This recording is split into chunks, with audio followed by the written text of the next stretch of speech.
बिस्मिल्लाहिर्रहमानिर्रहीम। अस्सलामुअलैकुम वरहमतुल्लाहि वबरकातुहु व मग़फ़िरतुहु।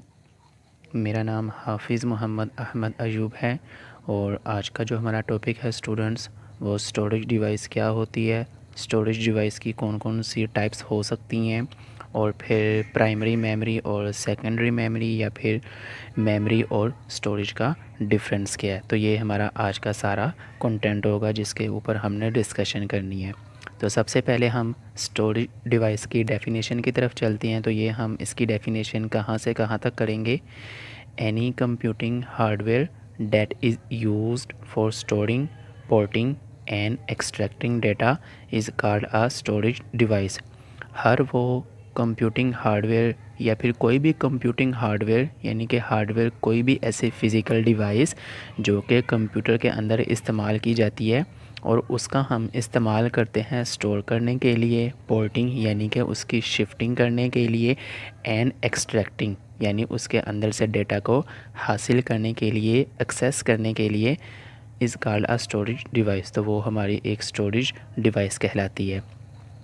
दोबारा से इसको एक्सप्लेन करते हैं कि कोई भी ऐसा हार्डवेयर जो कंप्यूटर के अंदर इस मकसद के लिए इस्तेमाल किया जाए कि वो अपने पास डेटा को स्टोर कर सके, उसके अंदर जो डेटा स्टोर है वो हम एक लोकेशन से दूसरी लोकेशन पर या एक डिवाइस से दूसरी डिवाइस के अंदर उसको ट्रांसफ़र कर सकें, या फिर जो उस डिवाइस के अंदर हमने डेटा स्टोर किया उसको हम एक्सेस कर सकें, तो वो वाली डिवाइस हमारी स्टोरेज डिवाइस कहलाएगी। It can hold or store information both temporarily and permanently. ये अपने पास जो इंफॉर्मेशन होगी वो उसको आर्जी तौर पर भी और मुस्तकिल तौर पर भी अपने पास स्टोर कर सकती है। It can also be internal और एक्सटर्नल टू अ कंप्यूटर। तो ये जो स्टोरेज डिवाइस होगी ये कंप्यूटर के लिए इंटरनल भी हो सकती है और एक्सटर्नल भी हो सकती है। इंटरनल जो कंप्यूटर के अंदर लगी हुई होगी और हम उसका इस्तेमाल करेंगे, और एक्सटर्नल जो हम उसको एक्सटर्नल एनवायरनमेंट के थ्रू उसके साथ कनेक्ट करके फिर उसका इस्तेमाल करेंगे। तो ये तो थी हमारी स्टोरेज डिवाइस की डेफिनेशन। अब हम बात करते हैं कि एक्सटर्नल और इंटरनल स्टोरेज डिवाइस क्या होती हैं और वो कैसे कंप्यूटर के साथ इस्तेमाल की जा सकती हैं। सबसे पहले हम बात करते हैं एक्सटर्नल स्टोरेज डिवाइस की। तो वो हम यहाँ से याद करेंगे, an external storage device is a plug and play device. कि एक एक्सटर्नल स्टोरेज डिवाइस एक ऐसी डिवाइस होती है कि जिसको हम जैसे ही कंप्यूटर के साथ प्लग करते हैं तो वो तैयार हो जाती है अपनी एग्जीक्यूशन करने के लिए, वो प्ले हो जाती है। That is, we just plug it to some port and start using it without turning off a computer। मतलब क्या इसका प्लग एंड प्ले का, कि एक्सटर्नल स्टोरेज डिवाइस एक ऐसी डिवाइस होती है कि जब हम उसको कंप्यूटर के साथ प्लग करते हैं तो हमें अपना कंप्यूटर ऑफ़ नहीं करना पड़ता और हम उस डिवाइस का फिर आसानी से इस्तेमाल करना शुरू कर देते हैं। अब हम बात करते हैं अपनी इंटरनल स्टोरेज डिवाइस की।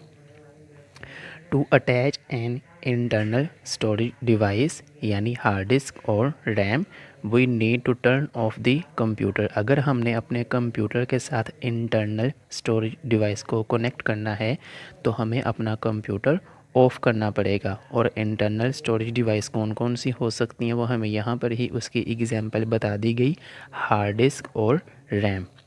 Internal storage devices are connected to some fixed slots.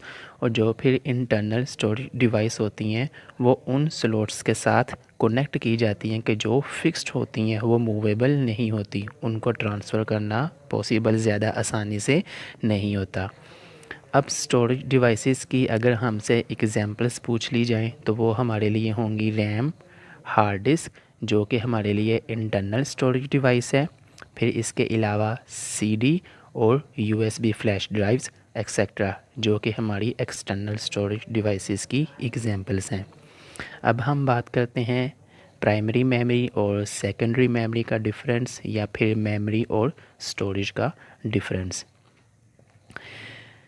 सबसे पहले हम मेमोरी की तरफ चलते हैं।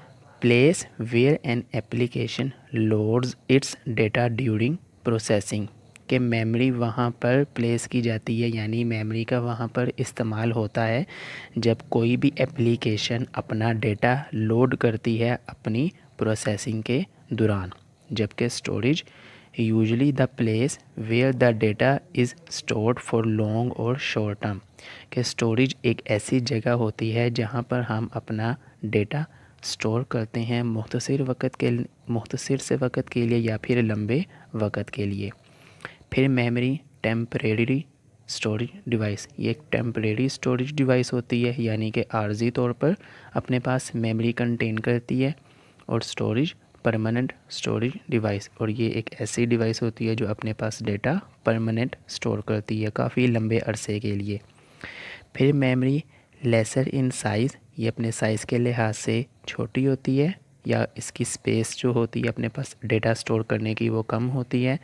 स्टोरेज की ग्रेटर इन साइज़, ये साइज़ के लिहाज से बड़ी होती है, यानी अपने पास ये डेटा ज़्यादा स्टोर कर सकती है। Memory high assessing speed, memory के अंदर जब डेटा स्टोर करवाना हो, वहाँ से डेटा फैच करना हो, एक्सट्रैक्ट करना हो, तो डेटा स्टोर करवाने की और डेटा एक्सेस करने की जो स्पीड होती है वो मेमोरी के अंदर ज़्यादा होती है, जबकि स्टोरेज में ये लो एक्सेसिंग स्पीड और स्टोरेज में ये कम होती है।